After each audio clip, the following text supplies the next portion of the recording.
우리는 믿음으로 하나님께 나아가며 믿음으로 하나님을 기쁘시게 합니다. 그러므로 히브리서는 믿음이 없이는 하나님을 기쁘시게 할 수 없습니다. 하나님께 나아가는 사람은 하나님이 계시다는 것과 하나님께서는 자기를 찾는 자들에게 상을 주시는 분이라는 것을 믿어야 합니다 라고 말씀했습니다. 아벨은 믿음으로 예배를 드렸고, 에녹은 믿음으로 하나님과 동행하였으며, 노아는 믿음으로 가족을 구원하였고, 사라는 믿음으로 소망하여 결국 열국의 어머니가 되었습니다. 아브라함은 갈 바를 알지 못했지만 오직 믿음으로 하나님의 말씀을 의지하며 순례의 길을 떠나 하나님을 기쁘시게 하였습니다. 고향을 떠난 아브라함의 순례의 길은 평탄한 길이 아니었습니다. 그는 자식이 없어 조카 롯을 데리고 떠났기에 계속 롯을 돌봐주고 보호해 주어야 했습니다. 어느 정도 정착하며 먹을만 하게 되었을 때 거주하던 베델과 아이 사이가 비좁아지니 아브라함은 금싸라기 같은 땅을 롯에게 넘겨주고 자신은 오히려 거친 헤브론 땅으로 거처를 옮겼습니다. 이때 하나님은 아브라함에게 보이는 땅을 너와 네 자손에게 주겠다라고 말씀하셨습니다. 하지만 그에게는 여전히 아들이 없었습니다. 아브라함은 살렘 왕 멜기세덱을 만난 후에 자신에게 자식이 없음을 한탄하며 하나님께 어떻게 하실 것인지 물었습니다.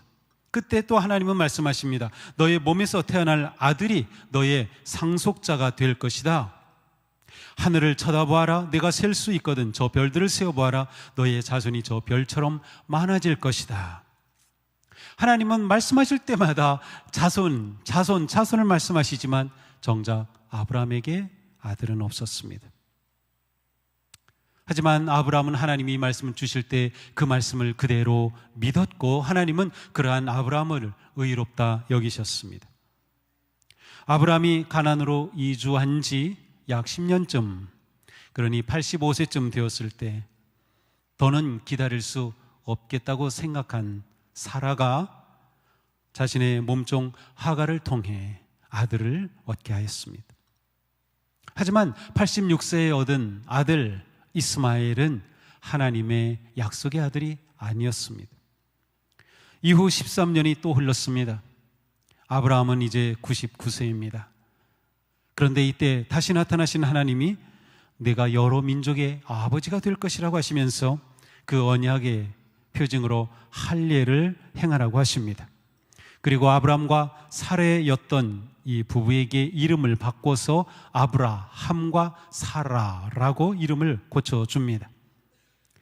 그러면서 또다시 하나님은 사라가 내게 아들을 낳을 것이다 라고 말씀하시는 겁니다. 99세가 된 아브라함, 기가 찰 노릇이죠. 아니, 아들을 주실 거면 진작 주셨어야지. 이제 99세가 됐고 더 아들을 낳을 수 없는 그러한 몸이 되었는데 무슨 아들입니까? 아브라함은 하나님의 이 말씀을 듣고 그저 웃었습니다. 그리고 1년 후 100세 되었을 때 90세 된 아내 사라를 통하여 아들을 얻었습니다. 그리고 이삭이라고 이름을 지었지요. 이삭을 얻은 후 아브라함은 어땠을까요? 하루하루가 행복이었을 겁니다. 하루하루가 기쁨이었을 겁니다. 야, 하나님 정말 놀라우신 하나님, 이처럼 불가능한 일을 가능케 하신 하나님, 그 은혜와 사랑에 감사하며 소망으로 살았을 것입니다. 아브라함의 꿈은 오직 하나, 그것은 하나님께서 언약에 선물로 주신 이 이삭이 건강하게 잘 자라고 정말 그를 통하여 많은 자손이 나와 한 민족을 이루는 그 소망, 그것뿐이었습니다. 그런데 어느 날 그에게 청천벽력 같은 일이 일어납니다. 하나님이 아브라함을 시험해 보시려고 그를 부르셨다. 아브라함아 하고 부르시니 아브라함은 예, 여기 있습니다 하고 대답하였다. 하나님이 말씀하셨다. 너의 아들, 네가 사랑하는 외아들 이삭을 데리고 모리아 땅으로 가거라. 내가 너에게 일러주는 산에서 그를 번제물로 바쳐라. 하나님의 이 명령은 하나님께서 아브라함에게 약속하시고 이루어 주신 그 모든 것을 스스로 부인하시는 그런 명령입니다. 하나님이 계속 아브라함에게 약속해 주신 그 약속이 성취되기 위해서는 하나님이 은혜로 주신 선물인 이삭의 생명이 보존되어야 하는 것이죠.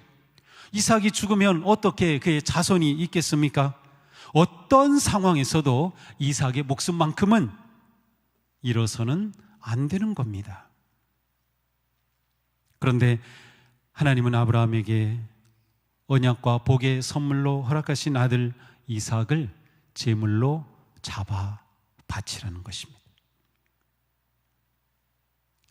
하나님의 명령대로 이삭을 제물로 바친다면 지금까지 하나님께서 아브라함에게 주셨던 모든 약속은 무효가 됩니다. 이삭이 죽은 판에 무슨 약속이 이루어지겠어요? 아브라함의 미래는 완전히 사라지는 겁니다. 하나님의 약속도 파기되는 거죠. 하나님의 이 시험은 너무나도 혹독한 시험이었습니다. 자, 이 명령을 받은 아브라함은 어떻게 했을까요? 아브라함이 다음날 아침에 일찍 일어나서 나귀의 등에 안장을 얹었다. 그는 두 종들과 아들 이삭에게도 길을 떠날 준비를 시켰다. 번제에 쓸 장작을 다 쪼개어 가지고서 그는 하나님이 그에게 말씀하신 그곳으로 길을 떠났다. 자, 하나님의 명령인 2절과 아브라함이 행동한 3절 사이에는 아무런 기록이 없습니다. 아브라함이 하나님께 왜 그러십니까? 이유를 물었거나 하나님 그대로 하셔야 됩니까? 뜻을 바꾸실 수 없습니까? 구한 것이 없습니다. 2절과 3절 사이에서 아브라함의 마음은 엄청난 갈등과 고통 가운데 휩싸였던 것일까요? 하나님에 대한 인간적 호소와 눈물의 간구가 있었을까요? 성경은 어떠한 상상에 실마리도 제공하지 않고 아브라함이 즉시 하나님의 명령에 순종하였음을 전해줍니다. 하나님의 명령은 아브라함에 대한 시험이었습니다. 우리는 이 말씀을 볼 때 시험하였다라고 시작되기 때문에 이것은 테스트구나 라고 읽습니다. 하지만 아브라함은 이것이 시험이라고는 전혀 상상도 하지 않았습니다. 아브라함에게 이것은 실제적인 일이었습니다. 하나님은 아브라함에게 좋은 것, 그것도 가장 좋은 것, 가장 귀한 것, 가장 소중한 것, 가장 중요한 것을 포기하기를 요구하심으로 시험하셨습니다. 하나님은 분명히 말씀하셔요. 너의 아들, 내가 사랑하는 아들, 외아들 이삭 내게 바쳐. 아브라함은 그렇게 기다려 얻은 아들, 그것도 하나님의 언약의 성취와 미래의 약속으로 주신 사랑하는 외아들을 하나님께 바쳐야 했습니다. 아브라함에게 주신 하나님의 명령의 핵심은 아들을 제물로 바치라는 것입니다. 아들을 제물로 바쳐 제사하라는 것이죠. 다시 말하면 하나님을 예배하라는 명령입니다. 우리는 이 사건이 하나님을 예배하라는 것이 핵심이라고 하는 것을 거의 생각하지 않고 넘어갑니다. 그러나 가만 보면 핵심은 하나님 예배입니다. 하나님은 아브라함에게 온전한 자기 포기와 희생으로 예배할 것을 명령하신 거죠. 아브라함은 이 명령에 온전히 순종하여 다음날 아침 일찍 일어나서 하나님이 말씀하신 모리아 산으로 이삭과 함께 두 종을 데리고 출발하였습니다. 그 목적지까지는 사흘 길입니다. 성경은 이 사흘의 여정 속에서 아브라함의 생각이나 감정에 대해서는 한마디도 언급하지 않습니다. 오직 아브라함의 순종만 이야기해 줍니다. 그래서 이 장면을 영화로 만든 것들을 보면 그것은 감독의, 작가의 상상력이 100% 발휘된 내용들로 구성되어 있습니다. 사흘길, 이것은 성경에서 가장 중요한 것을 준비하는 기간입니다. 사흘길, 그것은 거듭남의 시간입니다. 사흘길, 그것은 변화의 시간입니다. 아브라함 이후 600년이 훨씬 지난 후에 이스라엘 백성들이 출애굽의 역사가 그들에게 나타나죠. 모세를 통하여. 그때 모세가 이집트의 바로를 찾아가서 요청한 것이 이것입니다. 우리가 광야로 사흘길 가서 하나님께 제사하려 하오니, 아브라함이 사흘길 모리아산으로 가서 예배하려고 한 것과 똑같습니다. 그러니 우리를 내보내 주십시오라고 바로에게 요청하였죠. 광야의 사흘길, 그것이 이스라엘 백성들의 출애굽의 여정이 되었습니다. 한 민족이 새로 태어나는 시간인 것이죠. 예수님은 어떠신가요? 예수님은 죽으시고 사흘 만에 부활하시죠. 그 사흘이 인류의 역사를 바꾸고 우리 각각 삶의 방향을 바꾸고 존재를 바꾸죠. 바로 사흘입니다. 아브라함은 하나님을 예배하기 위해 결단과 자기 포기의 사흘길을 걸었습니다. 목적지가 보이는 곳에 도착한 아브라함은 두 종들에게 말합니다. 내가 이 아이와 저리로 가서 예배를 드리고 너희에게로 함께 돌아올 터이니. 자, 여긴 분명히 뭐라고 돼 있어요? 예배를 드리고, 그죠? 그동안 너희는 나귀와 함께 여기에서 기다리고 있어라. 아브라함은 희생의 예배를 드린 후에 어떻게 하겠다고요? 너희에게로 어떻게 함께 돌아오겠다. 이게 무슨 말이에요? 분명히 아브라함은 이삭을 데리고 지금 제사하겠다는 거예요. 넌 여기서 기다려라. 그런데 돌아올 때 함께 오겠다는 거예요. 이삭과 내가 같이 올 거다 라고 말한 겁니다.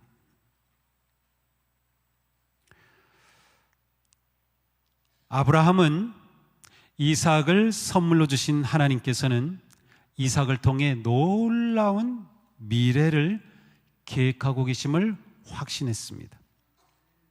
계속해서 하나님은 내 자손을 통하여 큰 민족을 이룬다, 모든 민족의 복이 되게 하겠다 계속 말씀해 주셨고, 아브라함은 여전히 이삭을 통해 하나님께서 그 영광스러운 미래를 만들어 가실 것을 확신하고 있었어요. 자, 그런데 동시에 이삭을 주신 그 하나님께서 이제 이삭을 제물로 바치기를 원하신다는 것도 그는 분명히 알고 있었어요. 이 두 가지는 충돌합니다. 하나님이 말씀하신 그대로 큰 민족을 이루기 위해서 이삭은 살아야 합니다. 그런데 하나님은 이삭을 잡아 바치라는 거예요. 번제로 드리라는 거예요. 바로 이 갈등의 자리에서 아브라함의 믿음이 작동하는 겁니다. 굉장히 중요해요. 믿음이 어디서 작동하느냐? 우리가 하나님의 뜻과 말씀 가운데 갈등이 일어날 때 그때 믿음이 필요한 겁니다. 아브라함은 자신의 모든 의심과 뜻과 두려움을 내려놓고 하나님께 온전히 순종하기로 하였습니다. 아브라함은 하나님께서 분명히 이삭을 살리실 것이라고 믿었던 거예요. 다시 오겠다. 아브라함은 살리실 것을 믿었어요. 자, 두 가지 다 믿은 겁니다. 하나님은 이삭을 통하여 놀라운 미래를 이루실 것을 믿었고, 이삭을 바치라고 한 그 말씀도 그대로 믿고 순종합니다. 하지만 이렇게 말씀하신 하나님이니까 분명히 이삭을 살리시지 않을까? 그에게는 그 믿음이 있었던 거죠. 아브라함은 번제에 쓸 나무를 이삭의 등에 지우고 자신은 불과 칼을 챙겨 모리아 산으로 갑니다. 이렇게 아버지와 아들이 함께 걷습니다. 침묵의 동행입니다. 아버지와 아들이 함께 걷는 동행, 아브라함과 이삭의 이 걸음보다 더 가슴 아프고 고통스럽고 그러면서 또한 신비로운 동행은 없을 것 같습니다. 나무를 등에 지고 갈 정도면 이삭은 어린아이가 아닙니다. 이삭은 적어도 10대 이상, 청소년, 아주 젊은 청년입니다. 이삭이 아버지에게 묻습니다. 아버지, 불과 장작은 여기 있습니다마는 번제로 바칠 어린 양은 어디 있습니까? 묻지 말아야 할 물음을 한 거죠. 아브라함의 가슴에 꽉 있는 그 가운데 아들이 이렇게 물은 겁니다. 아니, 하나님께 제사하러 가잖아요. 여기 나무도 있고 다 준비되었는데 제물이 없잖아요. 그 제물로 바칠 어린 양은 어디 있습니까? 이 당혹스러운 질문에 아브라함이 담담히 대답합니다. 얘야, 번제로 바칠 어린 양은 하나님이 손수 마련하여 주실 것이다.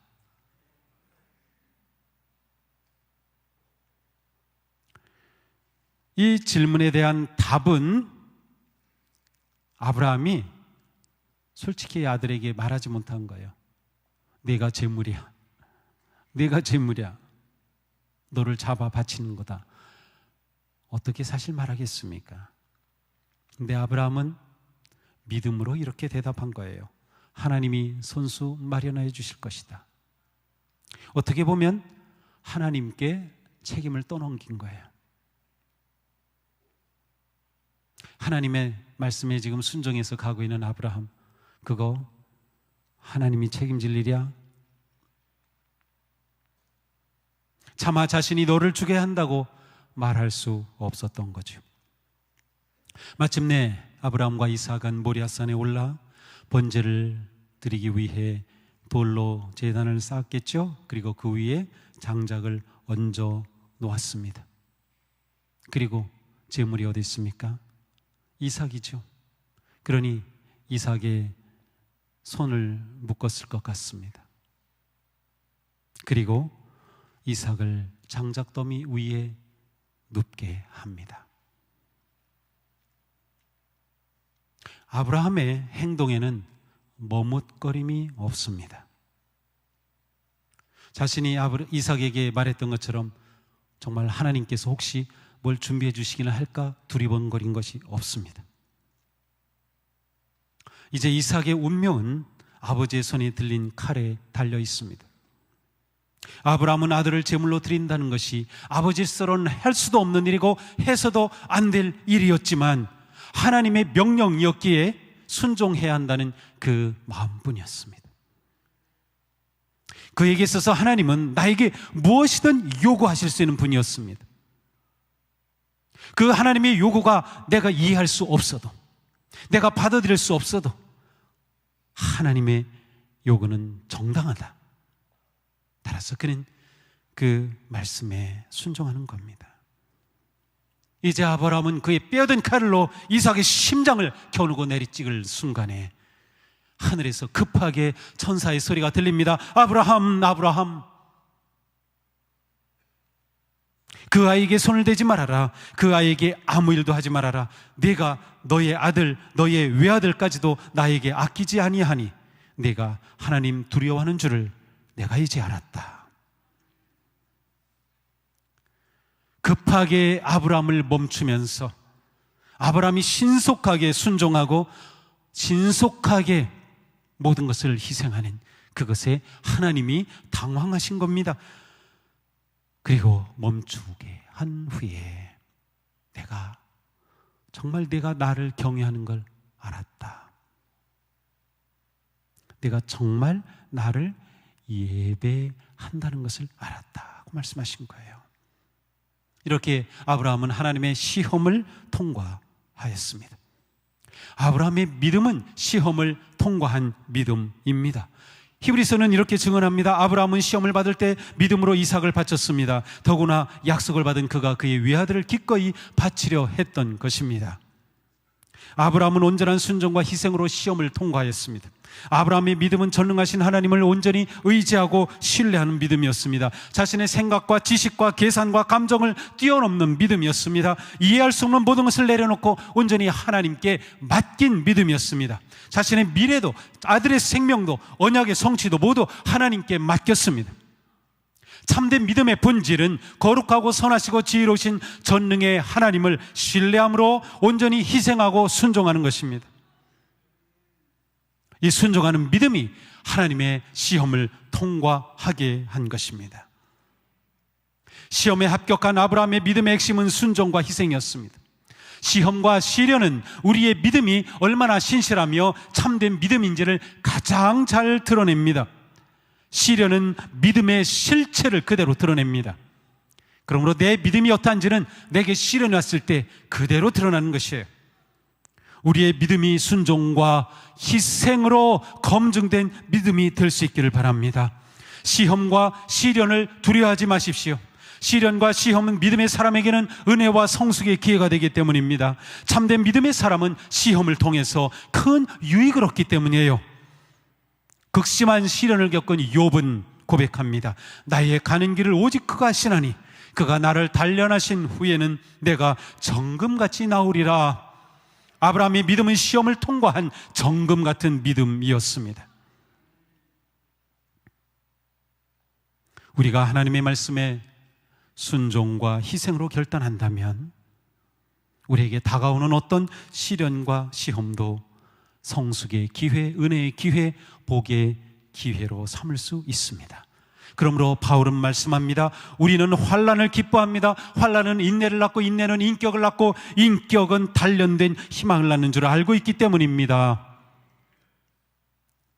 모리아산의 제단으로 가면서 아브라함은 이삭에게 제물로 드릴 어린 양을 하나님이 준비하실 것이다 라고 말했어요.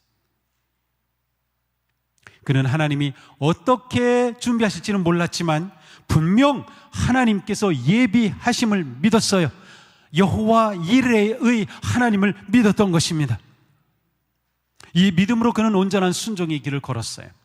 나는 하나님의 말씀에 따라 이삭을 바친다. 하지만 하나님께서는 어떤 모양으로든 약속을 이루시는 분이시니 이삭을 살려낼 거다. 그는 하나님께서 예비하실 것을 그대로 믿었던 거죠.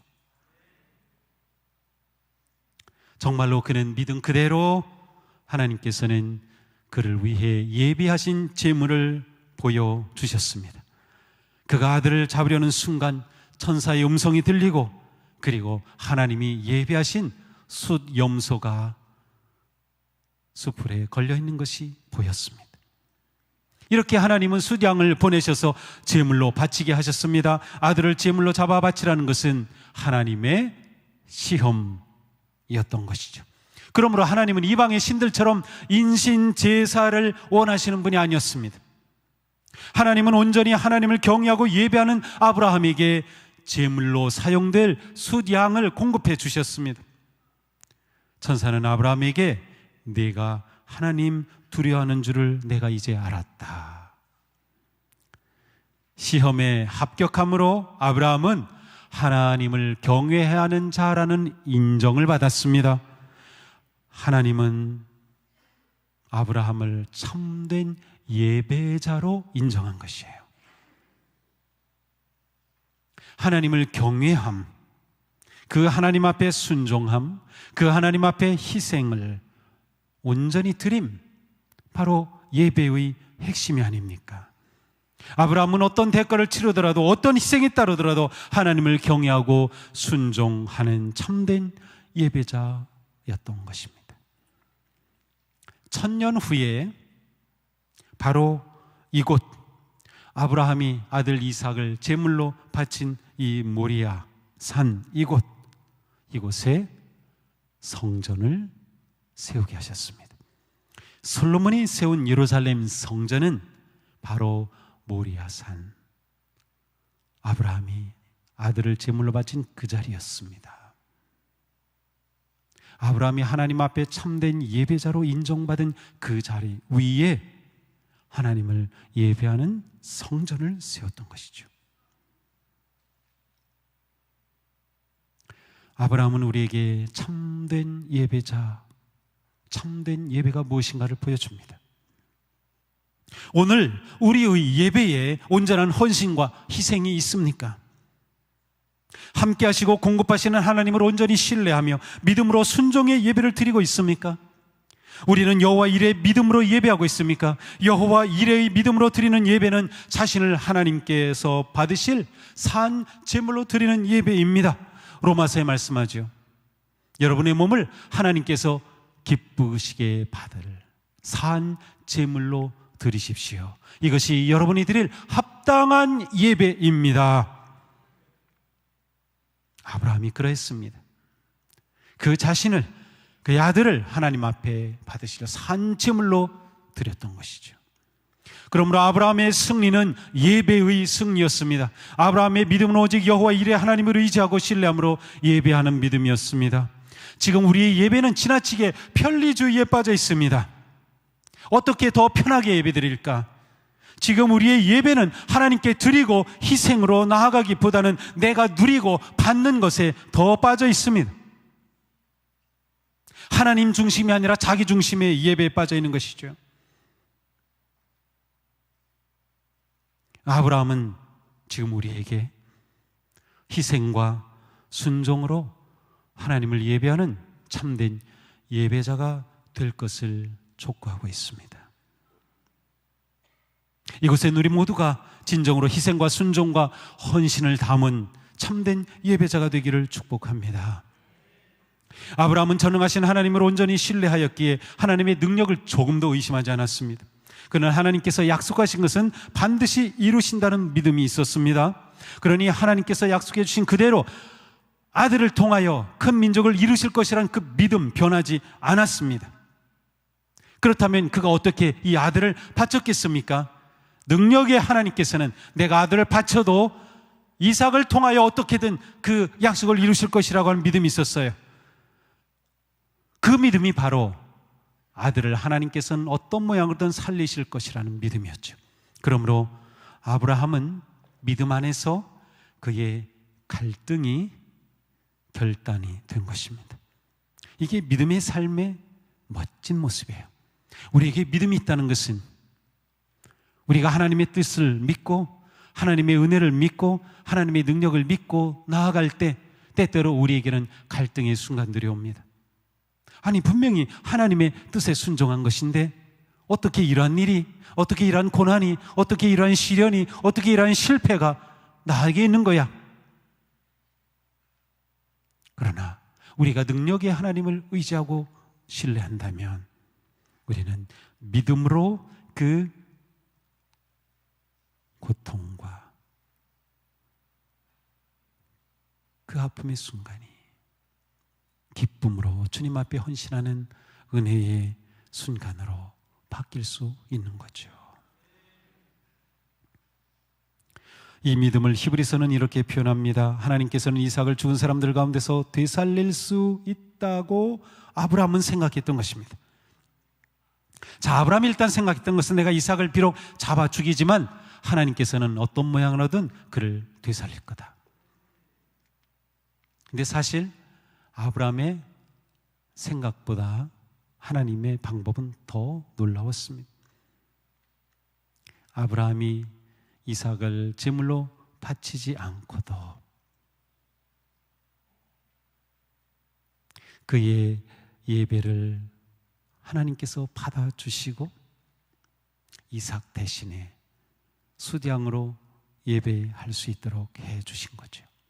성경은 아브라함의 이 믿음을 부활의 믿음과 연결시킵니다. 사실 이삭은 죽었다 살아난 거죠.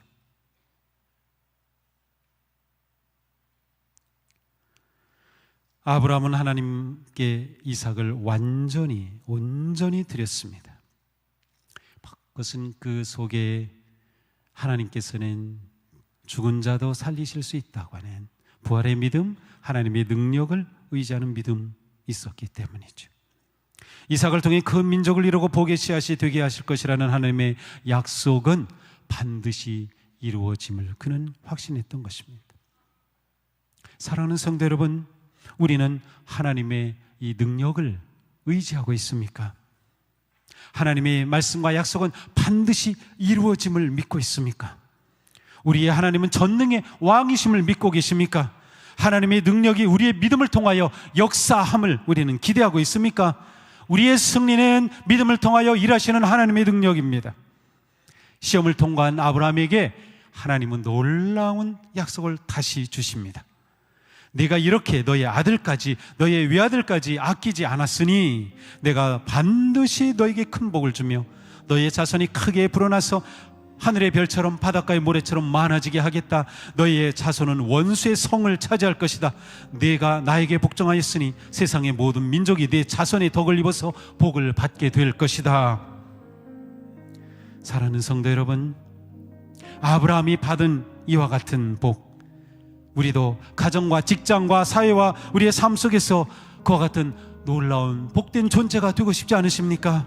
원수의 성을 차지하며 이 땅에 하나님의 나라를 세우고 확장한 그러한 하나님의 복된 자녀가 되기를 축복합니다. 하나님의 풍성함은 모든 일에 기쁨으로 순종하는 자에게 넘치는 은혜와 복으로 나타날 줄로 믿습니다. 하나님께 순종하여 실패한 사람 있습니까? 하나님께 순종하여 인생이 망한 사람 믿습니까? 순종은 언제나 승리합니다. 순종은 언제나 승리합니다.